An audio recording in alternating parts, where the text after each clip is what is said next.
All right, so this is for Stakeout and reference in the toolbox. We'll go ahead and click it. This thing comes up with a change value here. It's got another little distance along your line and your offset. So it says select reference lines. Select reference line or 2 points. So here's what we're going to do.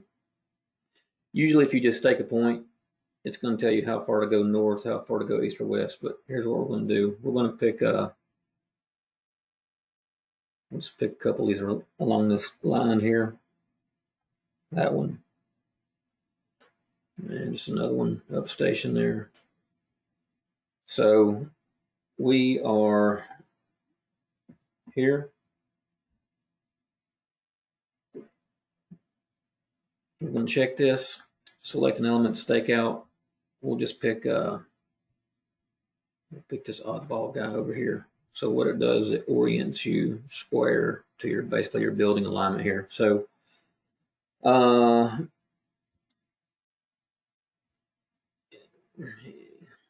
let's pick another one. Pick this one here, 3933, because that was what I meant to do. It kind of allows you to go around this corner here and lay out some projected offsets out here 5 foot and out here 5 foot or 10 foot, 10 foot, whatever, because you can basically walk it over here and say, it's pretty good there, 1 foot.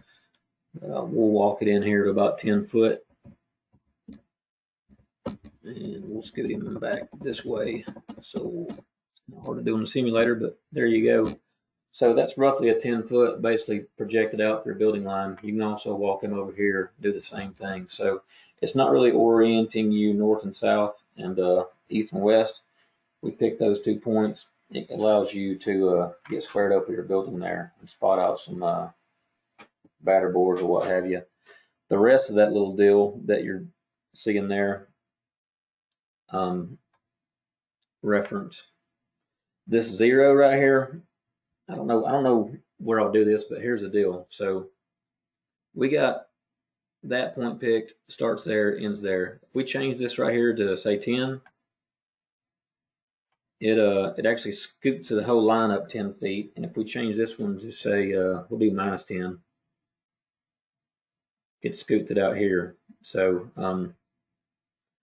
the rest of this little guy right here, the chainage, if I told it that this line that we're choosing here starts at say 100, it's going to say, all right, you're at 100 right here. However far back I am to right here is going to be my basically my stationing. We'll go ahead and do that. We'll leave it on 0 for right now, and you'll see that the stationing says -50.81 because we're basically 50.81 back this way. If we go back further, we're at -62.57, so on and so forth. Right now we're at -37.62. That's from there back to there along that building alignment. But if you go in here and you go to your reference and you say 100, so we're going to start this line at 100. Those values are going to change. We'll leave the 10 and the -10. Now you see we're at +62.38 because that starts at 100. We're X amount of feet back here, which makes our station 62.38. So I guess you could toy around with that with some walls and stuff. The main benefit I can see is really just if you're trying to stake a point or you got some footings or whatever, you can stake your points, choose an alignment, and basically just walk around and kind of get things, lay out some stuff square to your building. You can still go right to your point. If you notice, if you go over here to your actual point, it'll still give you your bullseye and all that, and you can hone in on the point there. Kind of hard to do the way I'm doing it, but anyhow.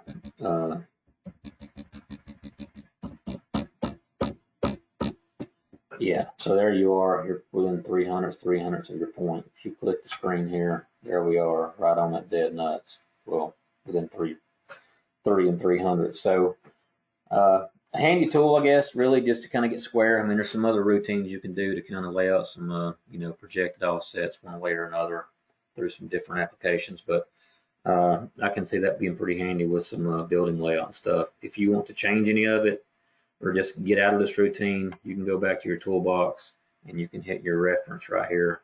You can change these values. So you put it back to 0 and 0. It goes back to the points you selected. If you just want to wipe it all out and get rid of the whole little deal there, hit your eraser, hit your check. Now you're back to just regular stakeout. So you can pick points, lines, and go on your regular routines. And you can do your other toolbox features there. So hope that helps.